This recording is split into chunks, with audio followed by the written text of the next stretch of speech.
If the title didn't give it away, I've been doing a lot of gesture drawing recently. Mainly because earlier this year I watched a video on YouTube and, well, I'm pretty influenced by the words, "do this and you will get better at art."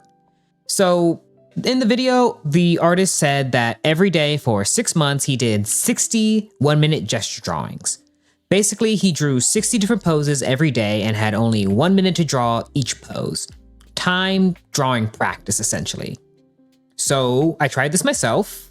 Not the first time I've done gesture drawings, but the last time I really dedicated time to it was my action analysis class during my freshman year of college, which was almost 10 years ago.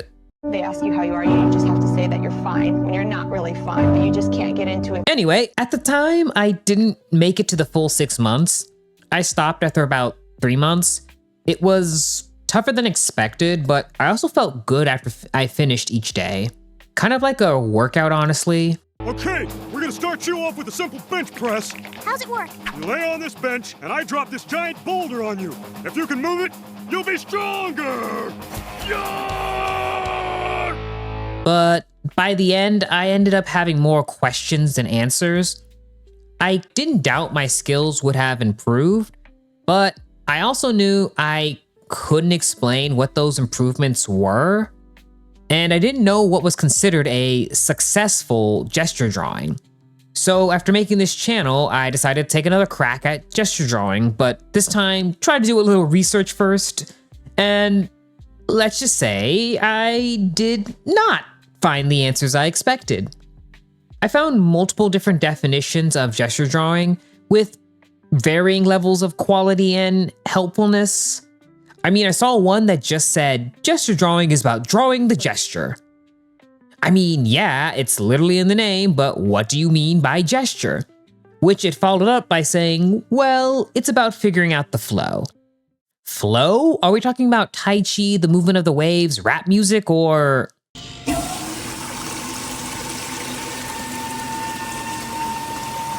Okay, so the definition might be confusing, but that's fine. Drawing is a physical medium. Why don't we look at some examples and see if we can find what they have in common? Okay, these are all apparently gesture drawings, so let's see. Uh-huh. Uh-huh. Uh-huh. Uh-huh. I think I know why Van Gogh cut off part of his ear. The original video I watched didn't explain much either. Let me be clear though, it was still a good video. I just misunderstood its message. It wasn't simply about doing gesture drawings. That was just what they used to express their main point, which was about consistency and practice and learning the fundamentals in general.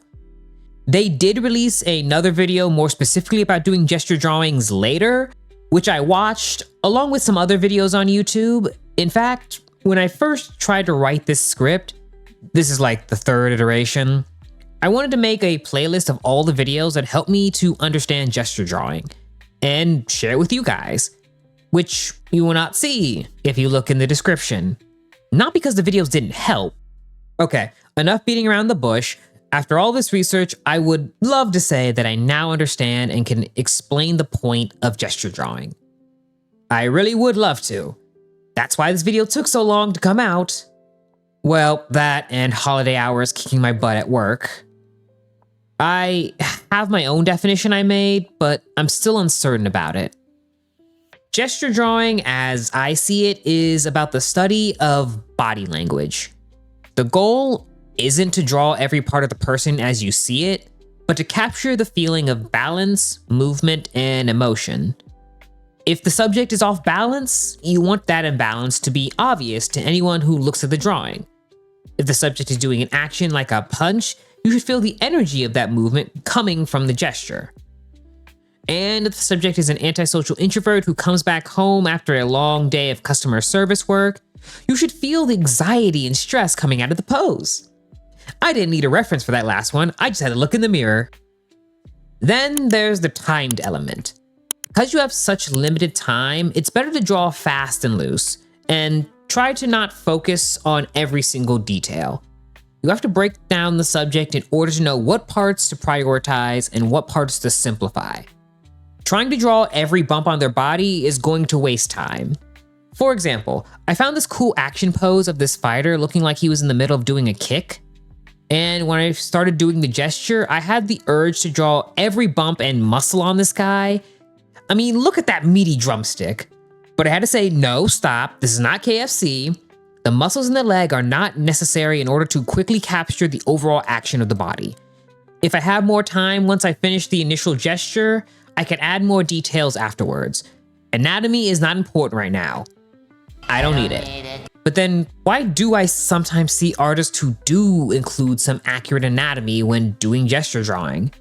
And do it with time to spare, unlike me. That always used to confuse me. But now I understand. Neither of us is wrong. They're just better than me. I don't mean that in a self-deprecating way. I mean that they are much farther in their art journey than I am. They have studied anatomy and have a much better understanding of the shapes and curvature of the human form than I do. It's why you see people who can draw a head without drawing a circle first. They understand the shapes and structures enough that they no longer need that initial framework. Alright, I get it. Anatomy is important. I'll get to it later. It's a tough pill to swallow, especially when you're looking for more concrete answers, but there's no single right way to do a gesture drawing. Because what you think needs to be prioritized and simplified, along with what shapes you use, is up to your own personal perspective. And that's why I didn't end up making the playlist, because looking at someone else doing gesture drawing always left me feeling more confused. I felt like I needed to understand the artist's pose rather than figuring out the actual reference pose they were basing it off of, which, of course, is not the point. Now, it's not all bad news. Even if there's no objective right way to do a gesture drawing, there are some general techniques you can try. One of the benefits of art being so old is that people before you have come upon the same issues you have and have come up with potential shortcuts to make learning easier. There's things like the line of action, the bean shape, the 16-line method, the LSF method, and the CSI lines. Pause. I am so disappointed in my fellow YouTube artists right now because I've seen no one else make this joke before. I mean, it's literally right there. If you're curious about any of these methods, there are already plenty of videos about them on YouTube, and they will definitely explain them way better than me, since as I've repeatedly stated, I still don't fully understand gesture drawing. I'm still going through the different methods myself and seeing what clicks and what doesn't. One thing that I realized doesn't work for me is I don't usually use a timer. It just ended up being too stressful and distracting. I still try to draw as fast as possible, but I only do actual time drawing when I want to redraw a particular pose that I find interesting or that I think I have a good understanding of. I think the biggest obstacle though during this time has been keeping myself motivated to draw. Because art may be a journey, but I've realized I need to start making some mini goalposts along the way to make me feel like I've accomplished something. Because if all I'm doing is practicing for an entire month and not trying to draw anything else, my motivation is gonna drain real fast.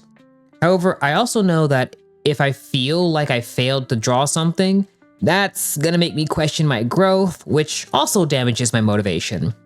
So figuring out healthy and doable mini art projects takes some time and thought. I figured out 2 such projects during this month that have been relatively successful.